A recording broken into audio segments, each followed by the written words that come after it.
అతడు యెహోవా దృష్టికి యథార్థముగా ప్రవర్తించెను గాని పూర్ణ హృదయముతో ఆయనను అనుసరింపలేదు. అతడు దేవుని దృష్టికి, ఈ అమధ్య దేవుని దృష్టికి బాగానే ప్రవర్తించాడు కానీ పూర్ణ హృదయముతో ఆయనను అనుసరించలేదు. మీకు ఇందులో ఏంటి, మీకు ఈ మాట చదువుతున్నప్పుడు చాలా కంగారుగా ఉంటుంది. యథార్థంగానే ప్రవర్తించాడని ఉంది. రెండోది ఏముంది? పూర్ణ హృదయముతో ఆయనను అనుసరించలేదు. కనుక ప్రవర్తించడం వేరు, అనుసరించడం వేరు. తనకు తెలిసిన దానిని బట్టి బాగానే ప్రవర్తించాడు కానీ దేవునిని పూర్తిగా అనుసరించలేదు. దేవునిని పూర్తిగా, సౌండ్ మార్చొద్దు, దేవునిని పూర్తిగా, కొంచెం గెయిన్ పెట్టు, దేవునిని పూర్తిగా ఏం చేయలేదు? అనుసరించలేదు. కనుక ప్రియ దేవుని బిడ్డలారా, దేవునిని మనము పూర్తిగా పూర్ణ హృదయముతో అనుసరించాలి. అనుసరించడము అంటే ప్రవర్తించడం వేరు. నేను బాగానే ప్రవర్తిస్తున్నాను అని చాలాసార్లు మనం అనుకుంటాం కానీ ఇక్కడ దేవునిని పూర్తిగా అనుసరించాలి. పూర్ణ హృదయముతో ఏం చేయాలి? దేవునిని అనుసరించాలి. ఇప్పుడు చూడండి, మీరు అలా 2-3 సార్లు మాట్లాడుతుంటే మనకు అర్థమవుతుంది నేను బాగానే ప్రవర్తిస్తున్నానని మనం అందరం అనుకుంటాం కదా. అందరూ ఏమనుకుంటాం? ఎవరి గురించి ఎవరైనా ఏమనుకుంటారు? మీరు బాగా త్రాగుబోతుంటే అడగండి మీ గురించి ఏంటని. నేను ఎవరి డబ్బులు తాగట్లేదు, నా డబ్బులే తాగుతున్నాను అంటే తన గురించి తను ఏమనుకుంటాడు?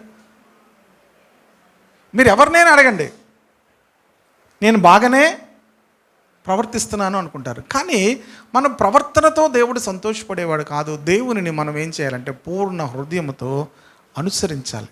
దేవునిని ఏం చేయాలి? మనము దేవునిని అనుసరించాలి. నేను ముందుకు వచ్చండి. ఈ సంవత్సరం కడవరి వారు కడవరి వారు అవ్వాలి. Praise the Lord. మనము దేవునిని ఏం చేయాలి? పూర్ణ హృదయముతో అనుసరించాలి. అనుసరించకపోతే ఏమవుతుందో ఈ రాజును చూస్తే మనకు అర్థమవుతుంది. మీకు ఇంకో విషయం అడుగుతాను. ఈ వచనము ఎప్పుడు రాసి ఉంటారు?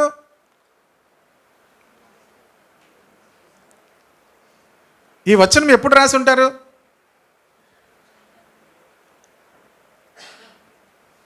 సింపుల్గా ఏం కాదు, అది జరిగిపోయిన తర్వాత మళ్ళీ రాశారు అంతే కదా. ఇప్పుడు వచనం 2వ వచనం స్టార్టింగ్ చదివాము కానీ అది ఎప్పుడు రాశారు? తన జీవితమును గురించి ఒక రాస్తున్నప్పుడు, ఆ రాజు గురించి రాస్తున్నప్పుడు ముందుగా ఆ రాజు గురించి ఒక మాట రాయాలి. ఏమని రాయాలి అంటే అతడు బాగానే ప్రవర్తించాడు కానీ పూర్ణ హృదయముతో దేవునిని అనుసరించలేదు. కనుక మన గురించి కూడా చివరిలో ఒక మాట రాసినప్పుడు ఏమని రాస్తారు? అతడు మంచోడే కానీ బాగానే ప్రవర్తించాడు కానీ దేవునిని అనుసరించలేదు. దేవునిని అనుసరించుట, 2025 సంవత్సరంలో దేవునిని అనుసరించుట పూర్ణ హృదయముతో, ఇంగ్లీష్లో హోల్ హార్టెడ్లీ అని ఉంటుంది. కనుక ప్రియ దేవుని బిడ్డలారా, దేవునిని పూర్ణ హృదయముతో దేవునిని అనుసరించాలి. కనుక మనము ఒక ప్రశ్న వేసుకోవాలి. మనం బాగానే ప్రవర్తిస్తున్నామని మనం అనుకుంటాం కానీ రెండో ప్రశ్న మిమ్మల్ని వేసుకోండి, నేను పూర్ణ హృదయముతో దేవునిని అనుసరిస్తున్నానా? ఈ ప్రశ్న మీకు ఎవరో వేస్తే ఇబ్బందిగా ఉంటుంది కానీ మీకు మీరే వేసుకుని జవాబు చెప్పుకుంటే ప్రియ దేవుని బిడ్డలారా, దానికి మీరు ఎన్ని మార్కులు వేసుకుంటారు? మీ మనస్సాక్ష్యం మీతో చెప్తుంది, నేను దేవునిని పూర్ణ హృదయముతో అనుసరిస్తున్నానా? పర్లేదు, నాకు కొంత తెలిసిన జ్ఞానంతో నేను బాగానే ప్రవర్తిస్తున్నాను. ఎవరితో కంపేర్ చేసుకుంటామంటే మన చుట్టూ ఉన్న వారితో కంపేర్ చేసుకుంటాం, మన చర్చిలో ఉన్న వారితో కంపేర్ చేసుకుంటాం, లేకపోతే మన కుటుంబంలో ఉన్న వారితో కంపేర్ చేసుకుంటాం. కనుక నేనైతే సేవకులతో కొంతమంది పర్వాలేదులే వాళ్ళకన్నా. కానీ దేవుడు దేనిని లెక్క అడుగుతాడు అంటే, దేన్ని చూస్తాడంటే పూర్ణ హృదయముతో మనం ఆయనను అనుసరిస్తున్నామా? అనుసరించడం అంటే ఏంటో తెలుసా? ఆయన వెనకాతల, ఆయన అడుగుల్లో ఆయన ఏం చెప్తే దాంట్లో అడుగు వేసుకుని వెళ్ళడం. ప్రవర్తించడం అంటే నాకు తెలుసు, నేను అన్నీ చేసుకోగలను. కొంతమంది ఇప్పుడు ఏమంటారు చెప్పండి? నాకు తెలుసు అంటారు కదా. నాకు తెలుసు, నాకు వచ్చు. పిల్లలు కొంచెం రాగానే ఏమంటారు వాళ్ళు? నాకు వచ్చు, నాకు తెలుసు. మొదట్లో షూలు వేయించుకుంటారు, తర్వాత షర్ట్లు వేయించుకుంటారు, తర్వాత ఏమంటారు వాళ్ళు? నాకు వచ్చు అంటారు. షూలు వేసుకుంటారు, ఈ కాలు ఆ కాలుకి వేసుకుంటారు, ఈ కాలుకి వేసేసుకొని నాకు వచ్చు అనుకో పెద్ద స్టైల్ నిలబడతారు. ఈ కాలుది ఆ కాలు ఉంటుంది, ఆ కాలుది ఈ కాలుకి ఉంటుంది. ఇప్పుడు దేవుని బిడ్డలారా, చాలాసార్లు మనకు వచ్చు అనుకొని మనం ప్రవర్తించడం ప్రారంభిస్తాము. కానీ మనం పూర్ణ హృదయముతో దేవుని అనుసరించాలని దేవుని వాక్యం చెప్తుంది. అనుసరించలేకపోతే తన జీవితంలో తను చేసే కొన్ని మాటలు చెప్పి నేను మరలా అటు ఇటు అలా ముందుకు మిమ్మల్ని తీసుకొని వెళ్ళి త్వరితంగా నేను ముగిస్తాను. ఇప్పుడు దేవుని బిడ్డలారా చూడండి, 3వ వచనము. రాజ్యము తనకు స్థిరమైనప్పుడు అతడు రాజైన తన తండ్రిని చంపిన రాజసేవకులను చంపించెను. రాజ్యము తనకు స్థిరమైనప్పుడు ఏం చేశాడట? తన తండ్రిని చంపిన రాజసేవకులను చంపించాడట. చూడండి, ప్రవర్తించడం, అనుసరించడం, దేవునిని అనుసరించడము, మనము కొన్ని విషయాలను బట్టి ప్రవర్తించడం బట్టి తేడా చూపిస్తున్నాను. ఆ రాజు తన రాజ్యము స్థిరపడిన తర్వాత తన తండ్రిని చంపిన సేవకులను ఏం చేశారట? తన హృదయంలో ఎప్పటి నుంచో ఒక పగ ఉంది. ఏముండిపోయింది? పాము పగపడుతుంది అనేవారు. మరి నిజంగా పగపడుతుందో లేదో నాకు తెలియదు, కానీ అది ఎంతవరకు నిజమో. పాము ఏం చేస్తుందట? పడుతుందా? ఏమో మరి, పడుతుంది ఏమో. అయితే వర్లరా, ఎలక పగపడుతుందని మాత్రం నాకు తెలుసు. సార్ మీకు ఎలా తెలిసింది అంటారేమో. ఇప్పుడు దాని గురించి నేను ఎలా చెప్పడం టైం వేస్ట్ అవుద్ది, కానీ ఉన్నదే టైం తక్కువ. ఎలక మాత్రం పగపడుతుంది. దాని గురించి నేను పర్సనల్గా అడగని చెప్తాను, ఇందు వాక్యంలో ఎందుకు. సరే ప్రియమైన వర్లరా, రాజ్యము తనకు స్థిరపడినప్పుడు ఏం చేశాడో తన తండ్రిని చంపిన సేవకులను చంపించాడు. పగ ఉండిపోయింది తన హృదయంలో. తన తండ్రిని ఏం చేశారంటే చంపారు. కానీ యాక్చువల్గా ఏం జరిగింది తెలుసా? తన తండ్రిని దేవుడే ఆ రీతిగా తన నాశనం అయ్యేటట్టుగా చేశాడు. చాలాసార్లు కొన్నిసార్లు మన జీవితంలో కొన్ని జరుగుతాయి, మనకి ఇలా ఎందుకు జరిగింది అని వాళ్ళ మీద మనం పగ పెట్టుకుంటాం. కానీ whether God allowed it or not అని మనం తెలుసుకోవాలి. తన తండ్రి ఎవరంటే యోవాషు. తన తండ్రి ఎవరు? యోవాషు. పైన 24వ అధ్యాయంలో 22వ వచనంలో చూస్తే ఈ ప్రకారము 21 కూడా చదువుదాం. అందుకు వారు అతని మీద కుట్ర చేసి రాజు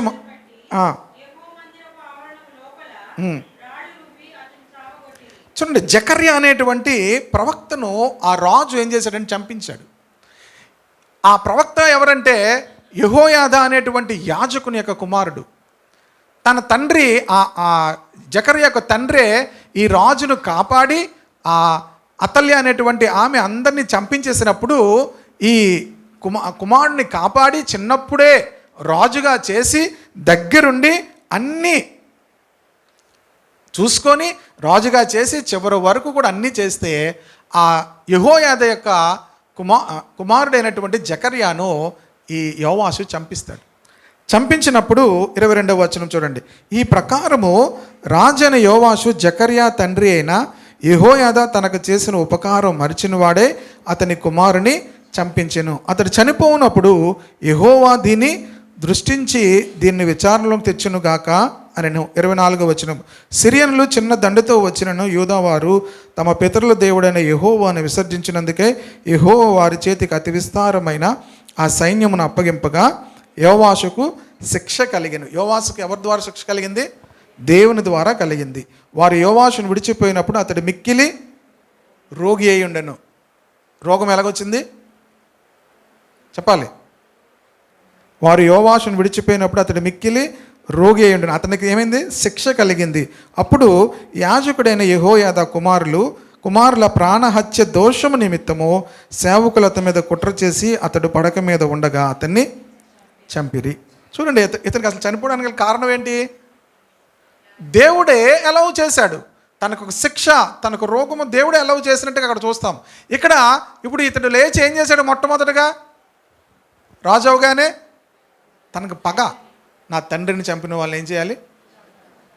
దేవుని అనుసరించినప్పుడు రెహబాము కూడా ఇలాంటి పని చేయబోతున్న సమయంలో రెహబాముతో దేవుడు ఒక కబురు పెడతాడు. ఆ మాట చూపించి నేను ముందుకు వెళ్ళిపోతాను.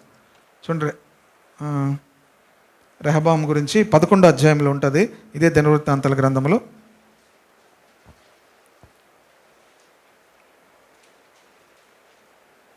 2-3 వచనాలు చదువుతున్నాను. దైవజనుడైన షమయాకు యెహోవా వాక్కు ప్రత్యక్షమై ఇలాగు సెలవిచ్చెను. నీవు యోధా రాజును సొలొమోను కుమారునకు రెహబాముతో యూదాయందును బెన్యామీనుల ప్రదేశమందును ఉండు ఇశ్రాయేలు వారందరితోనూ ఎలాగో ప్రకటించుము, ఈ కార్యము నా వలన జరుగుచున్నదని యెహోవా సెలవిచ్చుచున్నాడు. గనుక నువ్వు బయలుదేరకుండా మీ సహోదరులతో యుద్ధము చేయకుండాను మీరందరూ మీ ఇండ్లకు తిరిగిపోవుడని చెప్పాను. కావున వారు యెహోవా మాట విని యెరోబాముతో యుద్ధము చేయుట మాని వెళ్ళిపోయిరి. ఈ రెహబాము, ఇశ్రాయేలు యొక్క రాజ్యము రెహబాము దినాల్లో రెండుగా విడిపోయింది. యెరోబాముతో 10 గోత్రాలు వెళ్ళిపోయాయి. ఇశ్రాయేలీలు యూదా వారితో 2 గోత్రాలు ఉండిపోయాయి, యూదా బెన్యామీను. కనుక రాజ్యం ఏమైపోయింది, విడిపోయింది. కనుక రెహబాము సైన్యాన్ని అంతటిని సమకూర్చుకొని మరలా యెరోబాము మీదకి యుద్ధం వెళ్తుంటే దైవజనుని ద్వారా దేవుడు ఒక మాట పంపించాడు రెహబాముతో, ఈ కార్యము నా వలన జరుగుచున్నది, కనుక మీరెవరు కూడా యుద్ధము చేయొద్దు.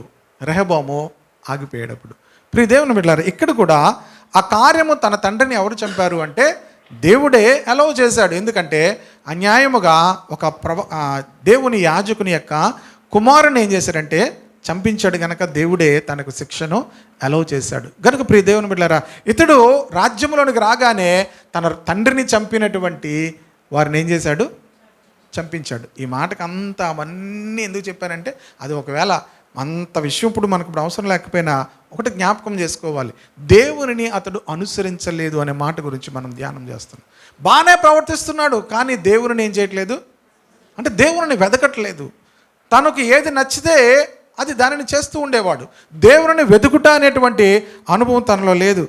తర్వాత 5వ వచనము, 25వ అధ్యాయం 5వ వచనం, అమధ్య యూదావారందరినీ సమకూర్చి యూదా దేశం అంతటను బెన్యామీల దేశం అంతటను వారి వారి పితరుల ఇండ్లను బట్టి శాస్త్రాధిపతులను శతాధిపతులను నియమించెను.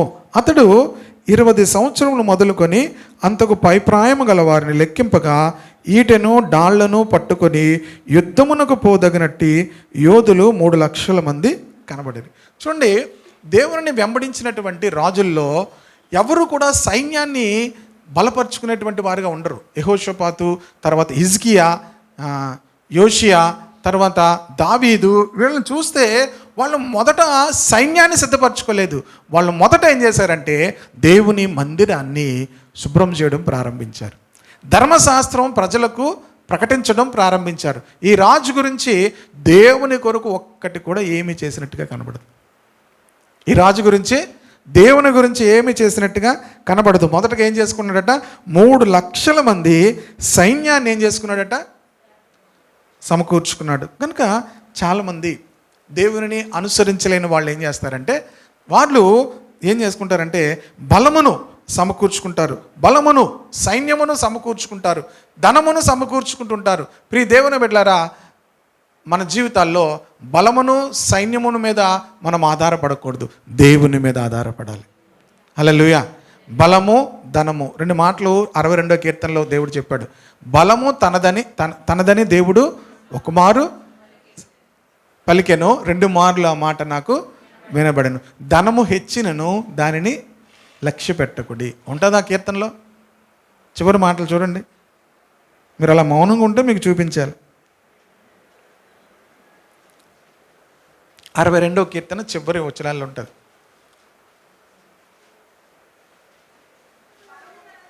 బలము తనదని ఒక మారు దేవుడు సెలవిచ్చెను, 2 మార్లు ఆ మాట నాకు వినబడెను. ధనము హెచ్చినను ఏం చేయకూడదట, బలమును లక్ష్య పెట్టకూడదు. 2వది, ఇది మన వల్ల అవుతుందా? చూడండి, ఎవరికి గుప్ చాప్ షాడగవ్ ఇవి 2 అవ్వట్లేదంటే మీ గురించి ఒక మంచి మాట రాస్తారు. ఏమంటే అతడు దేవునిని అనుసరించేవాడు కాదు. బాగానే ప్రవర్తిస్తాడు, బాగానే ఉంటాడు, అతడు యథార్థముగానే ప్రవర్తిస్తాడు. ఎవరి దగ్గర ఎవరి డబ్బు తీసుకోడు, ఎవరిని మోసం చేయడు, ఎవరికి అన్యాయం చేయడు, బాగానే ప్రవర్తిస్తాడు. కానీ దేవునిని అనుసరించడు. పూర్ణ హృదయముతో దేవునిని అనుసరించేవాడు కాడు. పూర్ణ హృదయముతో దేవునిని అనుసరించే వాళ్ళు ధనముపై బలముపై ఆధారపడరు, దేవునిపై ఆధారపడతారు. హల్లెలూయా. క్రైస్తవుడు ఎప్పుడు కూడా దేవుని మీద ఆధారపడేవాడై ఉండాలి. హల్లెలూయా. ఆయన మీద ఆధారపడే వారిలో దేవుడు ఆనందిస్తాడు. యెహోవా యందు భయభక్తులు గల వారి యందును ఆయన కృప కొరకు కనిపెట్టుకున్న వారి యందును యెహోవా ఆనందించువాడై ఉన్నాడు. 147వ కీర్తనలో ఉంటుంది మాట. కనుక దేవుడు ఎవరిలో ఆనందిస్తాడంటే ఆయన యందు భయభక్తులు గల వారి యందును ఆయన కృప కొరకు కనిపెట్టుకున్న వారి యందును దేవుడు ఏం చేస్తాడు? ఆనందిస్తాడు. కనుక మొదటగా తన సైన్యాన్ని 3 లక్షల మందిని సమకూర్చుకున్నాడు.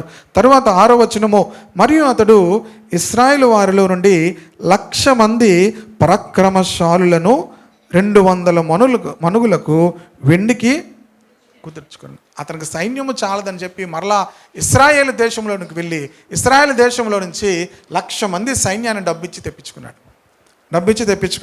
చూడండి, దేవునితో సంబంధం లేని భక్తిహీనులతో తనకు సహాయం చేయాలని కోరుకుంటున్నాడు. దేవుని బిడ్డలు ఎప్పుడూ కూడా ఒక విషయాన్ని గమనించండి. ఇశ్రాయేలీలతో దైవజనుడు వచ్చి ఏం చెప్తున్నాడు అంటే, ఈ మాట చెప్పాక మీకు చెప్తాను. 7వ వచనము, దైవజనుడైన ఒకడు అతని యొద్దకు వచ్చి, రాజా, ఇశ్రాయేలు వారి సైన్యమును నీతో కూడా తీసుకొని పోవద్దు. యెహోవా ఇశ్రాయేలు వారగు ఎఫ్రాయిమీలలో ఎవనికిని తోడుగా ఉండడు. దేవుడు ఇశ్రాయేలు వారికి తోడుగా ఉండడు. ఎందుకు తోడుగా ఉండడంటే, వారు అప్పటికే పూర్తిగా దేవుని విడిచి అన్య దేవతలను ఆరాధించేవారుగా మారిపోయారు. ప్రియమైన వారులారా, దేవుని ఆరాధించలేని స్థితిలో నుంచి వాళ్ళు ఎప్పుడో దూరం అయిపోయారు. దేవునికి వాళ్ళు మిశ్రిత జనముగా మారిపోయారు. వాళ్ళు ప్రియ దేవుని బిడ్డలారా, వారు సమరయులుగా మరి మారిపోయినట్టుగా మనం చూస్తాము. అయితే ఇక్కడ దైవజనుడు వచ్చి చెప్తున్నాడు, దేవుడు ఎంత మంచివాడు కదా, మనం ఎన్ని పొరపాట్లు చేస్తున్నా దేవుడు ఏం చేస్తాడు? గట్టిగా చెప్పాలి. క్షమించడం కాదు, అక్కడ సరిచేయడం కాదు, అక్కడ హెచ్చరిస్తాడు. దేవుడు మనం పొరపాటు చేస్తున్న వెంటనే దేవుడు ఏం చేస్తాడు? హెచ్చరిస్తాడు. కనుక దేవుడు ఏది హెచ్చరించకుండా ఏం చేయడు. దేవుడు హెచ్చరించకుండా చేస్తే మనం అందరం ఏమవుతాం? మనందరం. దేవుడు ప్రతి విషయాన్ని కూడా ఏం చేస్తాడు? హెచ్చరిస్తాడు. ఆ దైవజనుడికి కూడా వచ్చి, రెహబాము అక్కడ తప్పు చేస్తుంటే ఏం చేశాడు దేవుడు? ఇది నా వల్లే జరుగుతుంది, నువ్వు వెళ్ళొద్దు, నువ్వు అనవసరంగా అందులోకి వెళ్ళొద్దు అన్నాడు. ఇలా విడిపోవడానికి, ఇలాగా అయిపోవడానికి గల కారణం నేనే, నువ్వు దాంట్లోనికి వెళ్ళొద్దు అన్నాడు.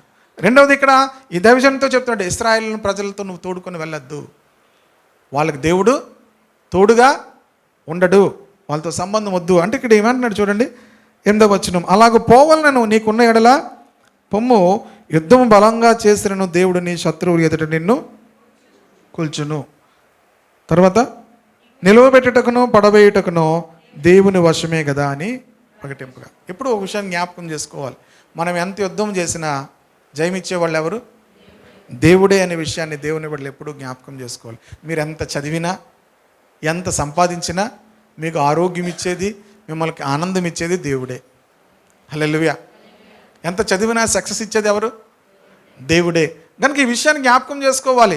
నువ్వు యుద్ధము చేసినా కూడా నీ శత్రువులు ఎదుట ఆయన నిన్ను కూల్స్తాడు, నిలవబెట్టుటకును పడవేయుటకును దేవుని వశమే కదా అని ప్రకటింపగా, సాధారణంగా మనం ఏమంటే, అయితే నాకు వద్దనాలి. మనం అమధ్య ఏమంటాడు చూడండి, అమధ్య దైవజనును చూచి, ఇశ్రాయేలు వారి సైన్యమునకు నేను ఇచ్చిన 200 మనుగుల వెండికి ఏమి చేసేదన్నాడు. మరి అలాగైతే నేను 200 ఇచ్చాను, ఇప్పుడు ఏం చేయాలి? 200 మనుగుల వెండి ఇచ్చేసాను, ఇప్పుడు ఏం చేయాలి అంటున్నాడు. దైవజనుడు ఒక మాట చెప్పిన తర్వాత కూడా, ప్రవక్త వచ్చి ఒక మాట చెప్పిన తర్వాత కూడా తన మనసు దేని మీద ఉంది? వెండి మీద ఉంది, ధనం మీద ఉంది. దేవుడు మాట్లాడుతున్నాడు, వాళ్ళు ఉంటే నీకు జయము కలగదు, వాళ్ళు ఉంటే నువ్వు ఓడిపోతావు, యుద్ధము చేసినా నువ్వు ఓడిపోతావు అని చెప్తే, మరి నేను 200 మనుగులు వెండిని ఇచ్చేసాను, మరి ఏం చేయాలి అంటున్నాడు. అంటే దాని అర్థం, తన దేని మీద మనసు ఉంచాడు? ధనం మీద ఉంచాడు. కనుక అందుకే యెహోవాను అతడు ఏం చేయలేదు? అనుసరించలేదు. అక్కడ చక్కని మాట చెప్పాడు, దీనికంటే మరి అధికముగా యెహోవా నీకు ఇయ్యగలడని ఆ దైవజనుడు. నువ్వేం పోగొట్టుకున్నా దేవుని కొరకు, దేవుని బట్టి ఏది విడిచిపెట్టినా దానికంటే అధికంగా దేవుడు నీకు ఇస్తాడు. ఎక్కువ ఇస్తాడంటేనే, కొంతమందికి ఎక్కువ ఇస్తాడంటేనే అప్పుడు ఏం చేస్తారు? అమ్మా నువ్వు 1000 ఇస్తే దేవుడు ఎంత ఇస్తాడు చెప్పాలి అందరూ. వెంటనే వీళ్ళు స్కీములు ఉంటాయి చూసారా, కొన్ని స్కీముల్లోకి వెళ్తారు చాలామంది ఇలాంటి స్కీముల్లోకి వెళ్ళి దొరికిపోతుంటారు. ఇలా అంటే దేవుని విషయాల్లో కూడా చాలామంది స్కీముల్లోకి వెళ్ళిపోతుంటారు.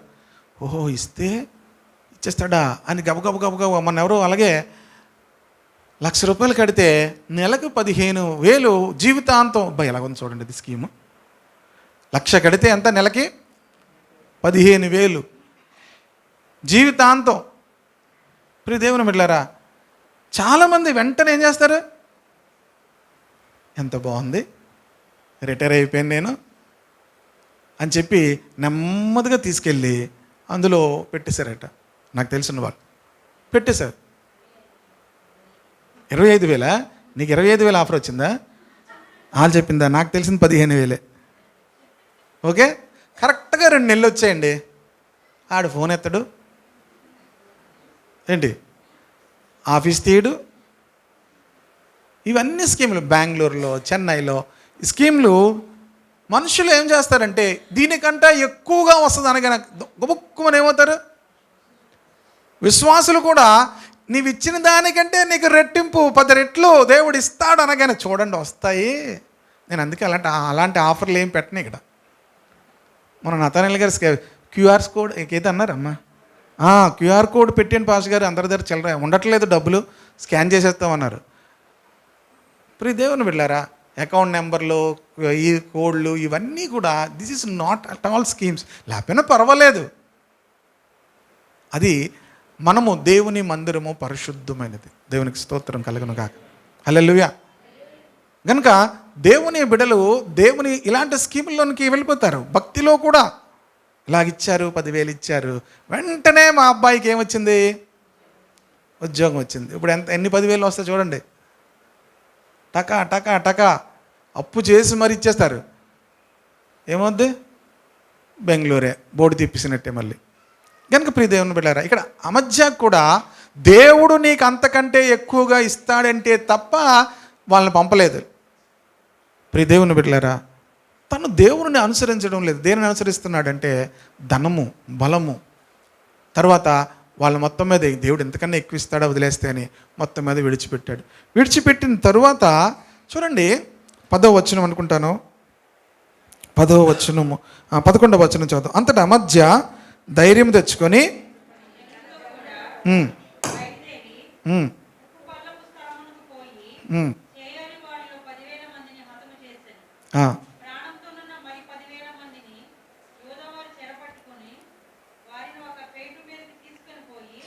చాలు మీరు ఒక విషయాన్ని గమనించండి. ఇశ్రాయేలీయులకు ఉన్నటువంటి మంచి, దేవుని బిడ్డలకు ఉన్న మంచి లక్షణం ఏంటంటే, మీరు జాగ్రత్తగా చూస్తే, మీరు పరిశీలించి చదివితే, ఏ రాజు కూడా, దేవుని సంబంధమైన ఏ రాజు కూడా ఎప్పుడు వారి చుట్టూ ఉన్నటువంటి వారితో యుద్ధానికి వెళ్ళలే.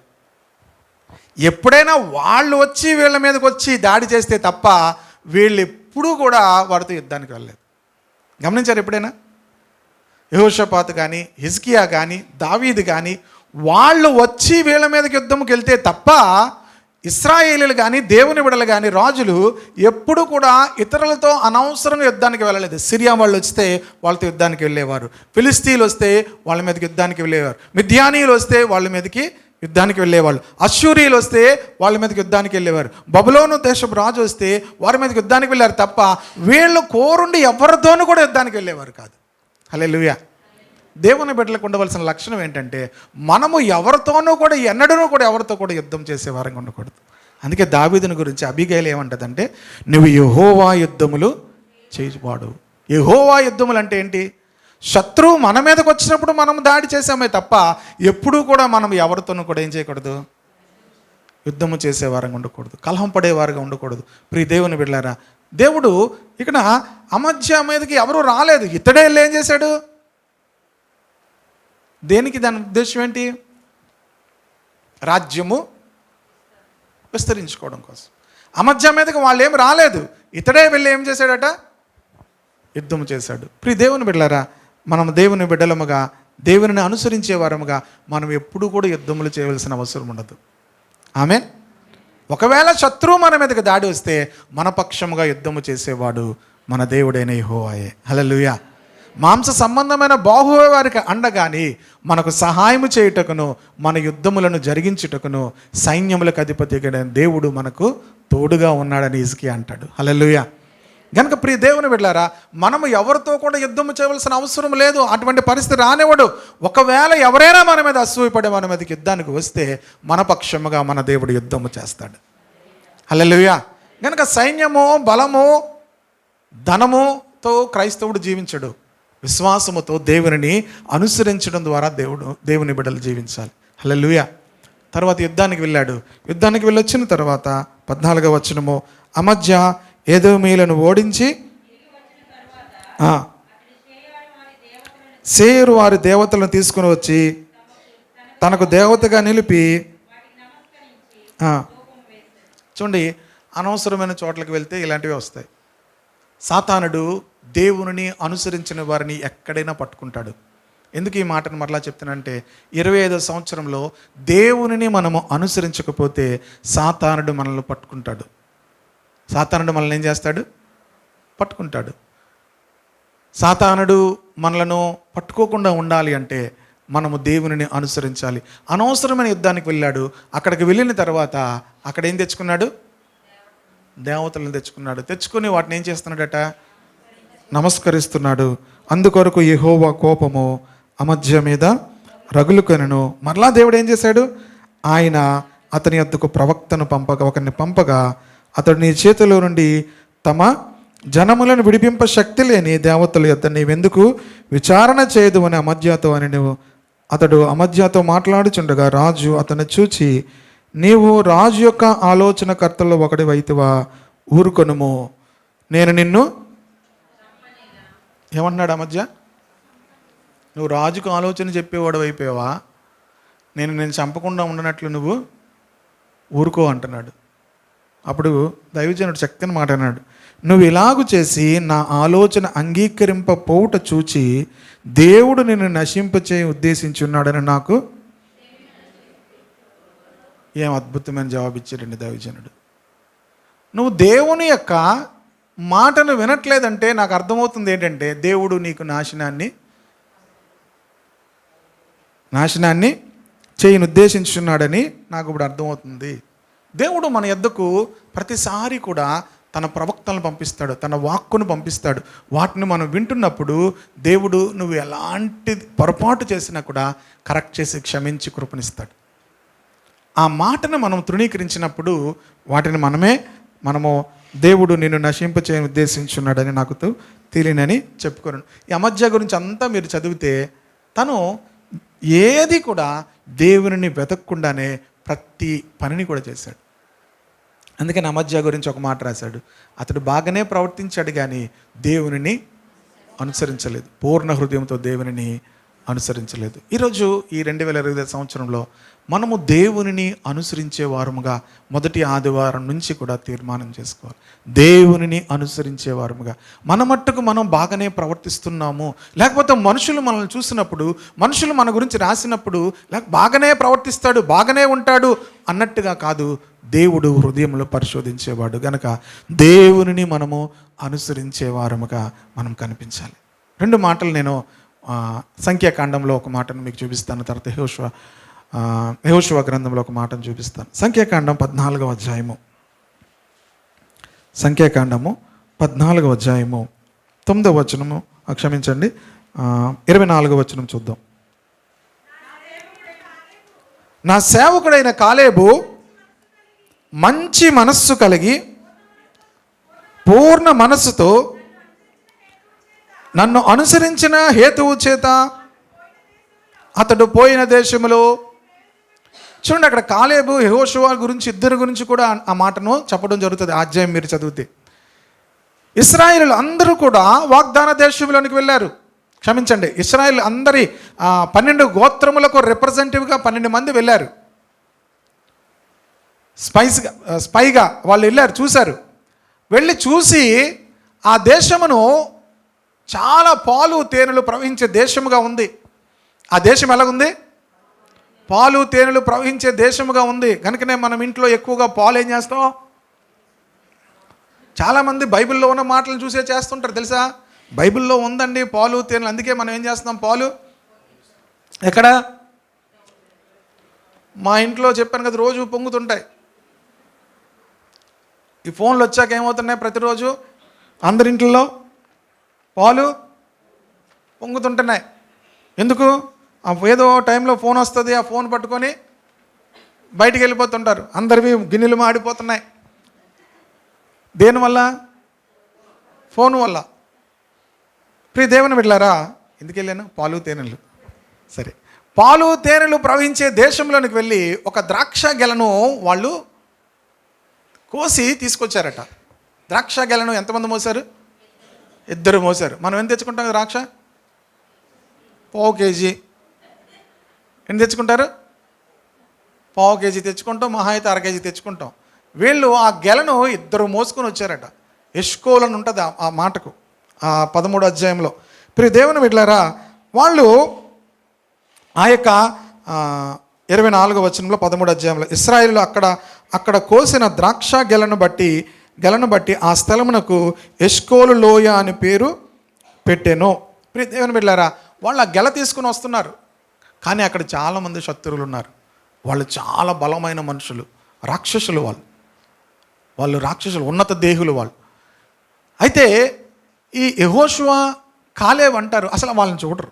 దేవునికి స్తోత్రం కలుగును గాక. ఈ సంవత్సరం వాళ్ళని చూడొద్దు. మీరు అల్లెల్లా చూసి వాళ్ళు ఎత్తెంత, వాళ్ళు పొడుగు ఎంత.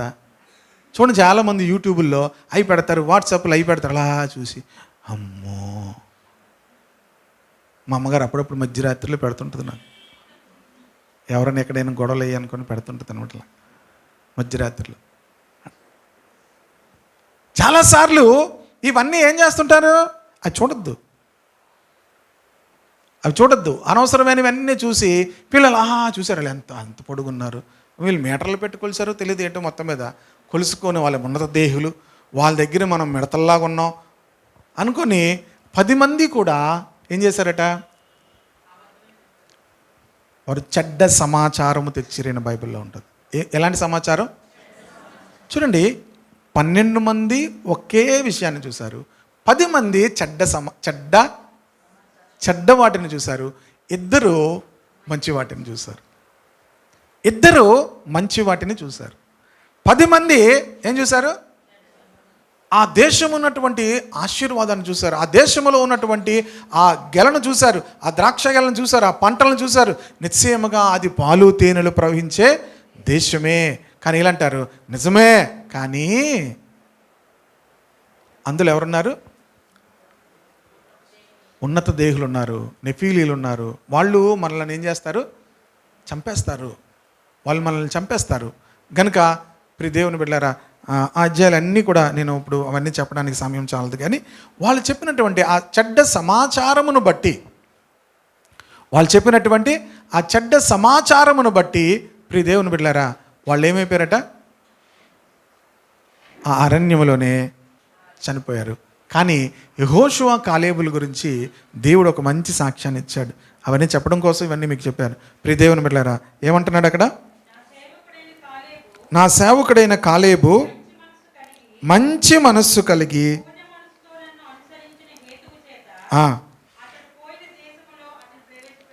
ఆమేన్. నీవు వెళ్ళిన దేశంలోనికి దేవుడు నిన్ను ప్రవేశపెట్టాలి అంటే అక్కడ ఒక మాట రాశాడు, అంటే అతడు పూర్ణ మనస్సుతో నన్ను ఏం చేశాడు?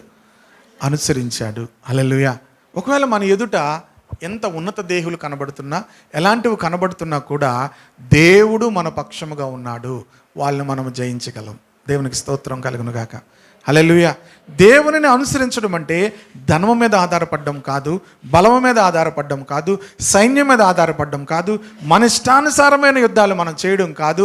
దేవుని అనుసరించడం అంటే దేవుడు ఎక్కడికి వెళ్ళమన్నాడో అక్కడికి వెళ్ళడం. ఆమేన్. దేవుడు ఏది చేయమన్నాడు అది చేయడం. ఇశ్రాయేలీయులకు దేవుడు చెప్పాడు, ఆ గోత్రముల వారికి అక్కడికి వెళ్ళమన్నాడు, చూడమన్నారు. వీళ్ళు వచ్చి అది మంచి దేశము అని చెప్పారు. హల్లెలూయా. అది మంచి దేశము. దేవుడు మనలను దాంట్లోనికి ఖచ్చితంగా దేవుడు మనలను తీసుకొని వెళ్తాడు. హల్లెలూయా. దాని విషయంలో మనకు డోకా ఏం లేదు అని చెప్పారు. కనుక వాళ్ళ గురించి దేవుడు సాక్ష్యం ఇచ్చాడు, మంచి సాక్ష్యం. ఇదే విషయాన్ని యెహోషువ గ్రంథంలో కూడా రాసి ఉంటుంది. చూడండి, యెహోషువ గ్రంథము 14వ అధ్యాయం 9వ వచనం, 8, 9 2 వచనాలు కూడా చూద్దాం. యెహోషువ గ్రంథము. నాతో కూడా బయలుదేరి వచ్చిన నా సహోదరులు జనుల హృదయములను కరుగు చేయగా నేను నా దేవుడైన యెహోవాను. చూడండి, నాతో వచ్చిన వాళ్ళందరూ ఏం చేశారట?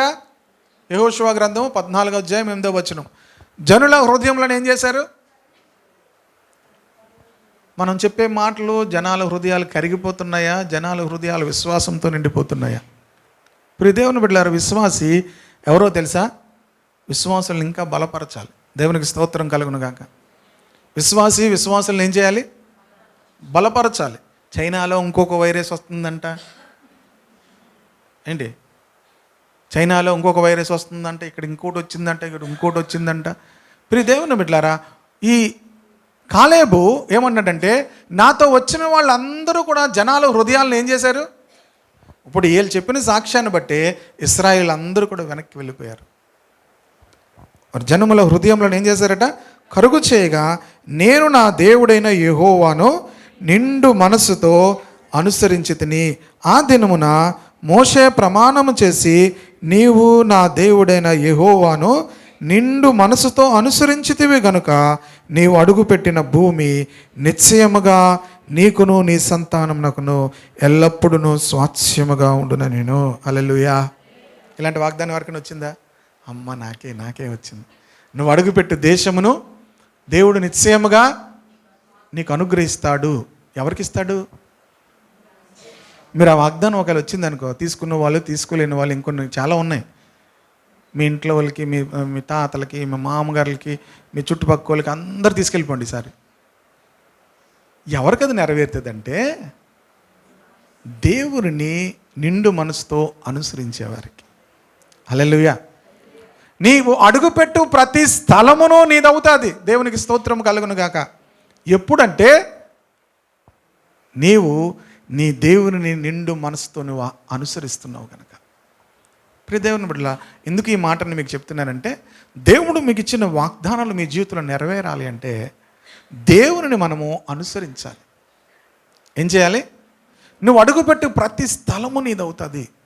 మంచి మనసుతో నువ్వు దేవుని అనుసరించినప్పుడు నీ లైఫ్ ఇతరులకు ఎంతో ప్రోత్సాహకరంగా ఉంటుంది. కాలేబు జీవితము ఎంతోమందికి ప్రోత్సాహకరంగా ఉంది. యెహోషువ జీవితము ఎంతోమందికి ప్రోత్సాహకరంగా ఉంది. ఒక నాయకుడు మరణించిన వెంటనే గొప్ప నాయకుడిగా యెహోషువ నిలవబడగలిగాడు. ఇందువల్ల దేవుడు వారిని అలా నిలవబెట్టాడంటే వారు దేవుని అనుసరించారు. వారు మనుషుల యొక్క బలమును చూడలేదు, మనుషుల యొక్క ధనమును, పరిస్థితులు చూడలేదు. వారు దేవుని చూచారు. దేవుని వారు ఏం చేశారు? అనుసరించారు. హల్లెలూయా. మంచి మనసుతో దేవుని అనుసరిద్దాము. నిండు మనసుతో దేవుని ఏం చేద్దాము? అనుసరిద్దాము. దేవుడు నువ్వు అడుగుపెట్టిన ప్రతి దానిని కూడా దేవుడు నీకు అనుగ్రహిస్తాడు. అనగా నువ్వు ఎక్కడికి వెళ్ళినా కూడా ప్రియ దేవుని బిడ్డలారా, నువ్వు అడుగుపెట్టు ప్రతి స్థలంలో ఆశీర్వాదం చూస్తావు. హల్లెలూయా. అలాగనే వెళ్ళి అడుగుపెట్టేసి ప్రతి పక్కింట్లో ఇంట్లో అడుగుపెట్టి వాగ్దానాలు ఎత్తి అర్థం అవుతుంది చాలామందికి. పక్కింట్లోకి వెళ్ళి కాలెట్టి ఏం చేస్తారు? మేము అడుగుపెట్టి ప్రతి స్థలము కాదు, నువ్వు ఎక్కడికి వెళ్తే అక్కడ ఆశీర్వాదకరంగా ఉంటావు. ఆమె హల్లెలూయా. దేవుడు నువ్వు అడుగుపెట్టు స్థలములను దేవుడు దీవిస్తాడు. ఆమె హల్లెలూయా. ఎప్పుడు దేవుని ఏం చేయాలి? పూర్ణ మనసుతో అనుసరించాలి. ఈరోజు ఈ ప్రశ్న మీరు అలా వేసుకుంటూ ఉండాలి. అందుకే నేను అన్నిసార్లు చెప్తున్నా, నేను వేసుకుంటున్నాను. నేను దేవుని ఆ రీతిగా ఫాలో అవుతున్నానా? దేవుని నిండు మనసుతో నేను అనుసరిస్తున్నానా? నిండు మనసుతో అనే మాటను అక్కడ వాడాడు. పూర్ణ మనస్సుతో మనము దేవుని ఏం చేయాలి? అనుసరించాలి. బ్రతుకుతున్నాం, బాగానే ఉంటున్నాం. కొంతమందికి ఎంత కోపం వస్తుందో, నేను ఏడు తప్పు చేశాను, నువ్వు అప్పుడు చేయలేదు కానీ ఇప్పుడు స్టార్ట్ చేసావు, నేను ఏం చేశాను, స్టార్ట్ అయింది. ఎప్పుడు స్టార్ట్ అయింది? ప్రియ దేవుని బిడ్డలారా, మనం ఎవరైనా మన ప్రవర్తన గురించి ఏదైనా మాట్లాడితే వెంటనే మనము ఏమవుతాము? కోపమైపోతాం. ప్రియ దేవుని బిడ్డలారా, దేవునిని అనుసరించేవారు ఎక్కడ కూడా దేవుడు సిగ్గుపరచడు. దేవునికి స్తోత్రం కలుగును గాక. హల్లెలూయా. నిండు మనసుతో దేవునిని మనము అనుసరించడానికి ఒక కమిట్మెంట్ తీసుకోవాలి. సంవత్సరం మొదటి నుంచి సంవత్సరాంతం వరకు కూడా దేవా నేను నిన్ను అనుసరిస్తాను. నాట్ ఓన్లీ దట్, నా జీవితాంతము కూడా నేను నిన్ను అనుసరిస్తాను ప్రభా. ఆమేన్. హల్లెలూయా. మనము దేవునిని అనుసరించినప్పుడు అమధ్య గురించి రాస్తున్నారు, రాజులందరి కోసం కూడా రాస్తున్నారు. యోధా రాజుల గురించి అమధ్య దగ్గరికి వచ్చేసరికి అతడు బాగానే ప్రవర్తించాడు, కానీ దేవునిని పూర్ణ హృదయముతో అనుసరించలేదు. తన మట్టుకు తన నీతిమంతుడే, స్వనీతిపరుడు అనమాట ఒక రకంగా చెప్పాలంటే. ప్రియ దేవుని బిడ్డలారా, స్వనీతి దేవుని యొక్క కార్యములను చూడకుండా అడ్డగిస్తుంది. మన నీతి కాదు, దేవుని నీతితో మనం నింపబడాలి. హల్లెలూయా. దేవునిని మనం ఏం చేయాలి? వెంబడించాలి. హల్లెలూయా. కొత్త నిబంధనలో కూడా యేసు ప్రభు దగ్గరికి వచ్చి ఒక వ్యక్తి యవనస్తుడు వచ్చి ఏమన్నాడంటే, సత్పురుషుడా, నిత్య జీవం పొందాలంటే నేను ఏం చేయాలి? యేసు ప్రభు వారు అన్నారు, ఆజ్ఞలను పాటించాలి అన్నారు. అంటే అవన్నీ చిన్నప్పటి నుంచే చేస్తున్నాను ప్రభు అని. సరే, అయితే యేసు అతనిని ప్రేమించి, నీకు ఒకటి కొదువుగా ఉంది, నీకు కలిగిన వాటిని అమ్మి ఏం చేయమన్నాడు? నీ వచ్చి నన్ను వెంబడించు. అతడు మిక్కిలి ఆస్తి గలవాడు గనక అతని ముఖము చెన్నుబుచ్చుకొని యేసు ప్రభు దగ్గర నుంచి వెళ్ళిపోయాడు. ప్రియదేవుని బిడ్డలారా, యేసు క్రీస్తును వెంబడించినప్పుడు ప్రియదేవుని బిడ్డలారా, మన జీవితాల్లో కాలేబు యెహోషువాల వలె అడుగుపెట్టు ప్రతి స్థలమును దేవుడు మనకు అనుగ్రహిస్తాడు. అనగా ప్రతి స్థలములో కూడా మనము ఆశీర్వాదకరంగా ఉండబోతున్నాం. ఆమేన్. దేవుని అనుసరించకుండా, పూర్ణ హృదయముతో మనం ఆయన అనుసరించకుండా ఇతరులకు ఆశీర్వాదకరంగా దేవుడు చేయలేడు. అందుకే మోషే కాలేబుతో చెప్తున్నాడు, నీవు దేవుని నిండు మనసుతో అనుసరించితేవు గనక నీవు అడుగుపెట్టు ప్రతి స్థలము నీదవుతుంది. ఆమేన్. హల్లెలూయా. మీరు దేవునిని అనుసరిస్తే మీరు వెళ్ళే ప్రతి స్థలమును దేవుడు ఆశీర్వదిస్తాడు. హల్లెలూయా. 3 భార్య పరిస్థితులను కూడా దేవుడు చిగురింప చేయగలడు. హల్లెలూయా. హల్లెలూయా. గనుక ఒకవేళ మన జీవితాలు 3 బారిపోయేమో, ఇక్కడ దేవునితో ఒక మాట చెప్పాలి, ప్రభా నా పూర్ణ హృదయంతో నేను నిన్ను అనుసరిస్తాను ప్రభా. దేవునిని అనుసరిస్తున్నామా లేదా? 2024 అయిపోయింది, దేవుని అనుసరించామా? ఇప్పుడు 25 వస్తుంది. మొదట్లోనే ప్రారంభిద్దాము. నిండు మనసుతో, పూర్ణ హృదయంతో నేను దేవునిని అనుసరిస్తాను. హల్లెలూయా. హల్లెలూయా. కనుక ఒక రాజు తన యొక్క జీవితంలో చివరికి ఈ రాజును కూడా కుట్ర చేసి చంపించేశారు. తర్వాత మీరు ఆ ఎండింగ్కి వెళ్ళేసరికి చూస్తే ఆ రాజు మీద కూడా కుట్ర చేసి రాజుని ఏం చేశారు? చంపించేశారు. మనం ఏది విత్తుతామో అదే కోసుకుంటాం. నువ్వు ఏది విత్తుతావో ఆ పంటనే కోసుకుంటావు. తను ప్రారంభంలో ఏం చేశాడు? తన తండ్రిని చంపిన రాజ సేవకులను ఏం చేశాడట? చంపించాడు. లాస్ట్లో ఏమైంది? అధ్యాయం మీరు చివరిలో చదివితే అతన్ని కూడా తరిమి అతన్ని కూడా చంపించేశారు. మీకు తెలుసా, మీరు ఏది విత్తుతారో అది జరుగుతుంది.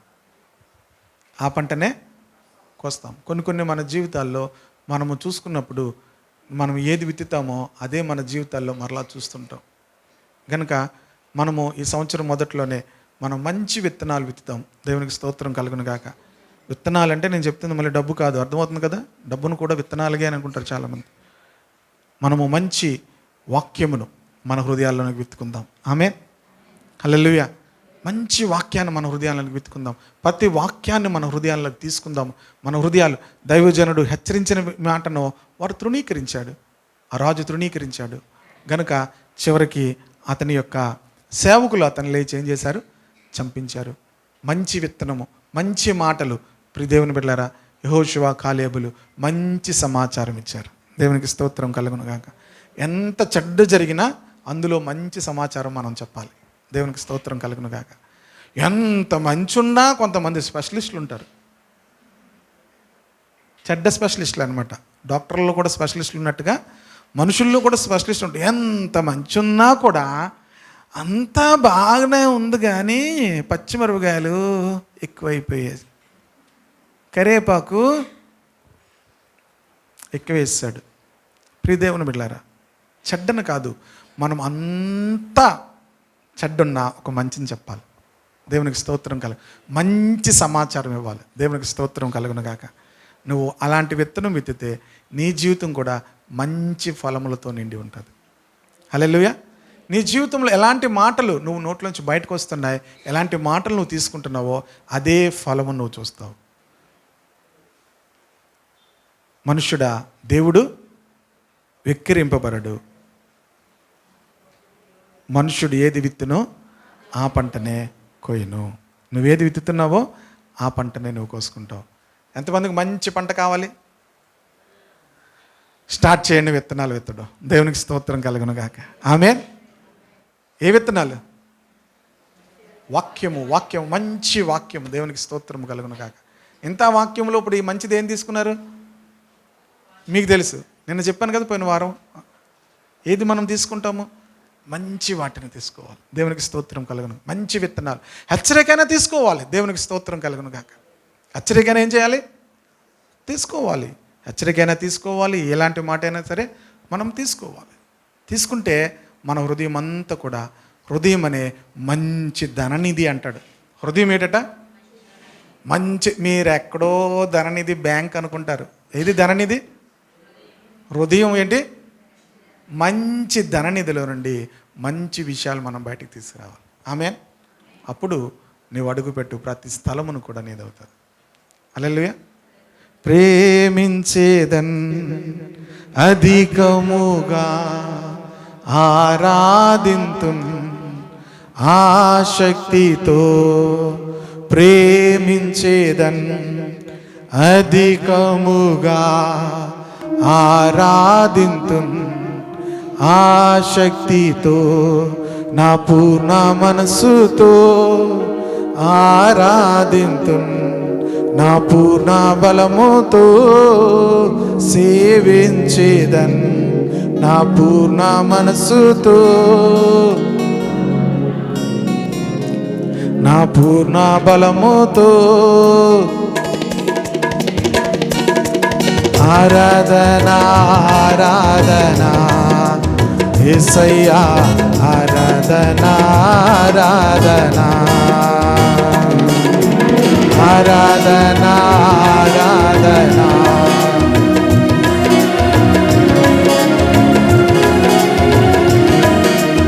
ఎబినేజరే ఎబినేజరే, ఇంతవరకు ఆదుకున్నావు.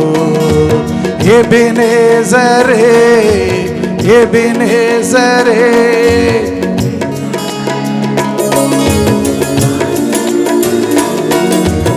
ఇంతవరకు ఆదుకున్నావు. ఇంతవరకు నా పూర్ణ మనసుతో, నా పూర్ణ బలముతో, నా పూర్ణ మనసుతో, నా పూర్ణ బలముతో ఆరాధనా ఆరాధనా యేసయ్యా, ఆరాధనా ఆరాధనా ఆరాధనా ఆరాధనా యేసయ్యా, ఆరాధనా ఆరాధనా. యెహోవా రాఫా, యెహోవా రాఫా, స్వస్థపరిచావే వందనమయ్యా. యెహోవా రాఫా, యెహోవా రాఫా, స్వస్థపరిచావే వందనమయ్యా. నా పూర్ణ మనసుతో ఆరాధింతును, నా పూర్ణ బలముతో సేవించేదను, నా పూర్ణ మనసుతో ఆరాధింతును, నా పూర్ణ బలముతో సేవించేదను. ఆరాధనా ఆరాధనా యేసయ్యా, ఆరాధనా ఆరాధనా ఆరాధన ఆరాధన యేసయ్యా ఆరాధన ఆరాధన ప్రేమించేదన్ అధికముగా ఆరాధింతు ఆశక్తితో ప్రేమించేదన్ అధికముగా ఆరాధింతు ఆశక్తితో నా పూర్ణ మనసుతో ఆరాధింతు నా పూర్ణ బలముతో సేవించేదను నా పూర్ణ మనసుతో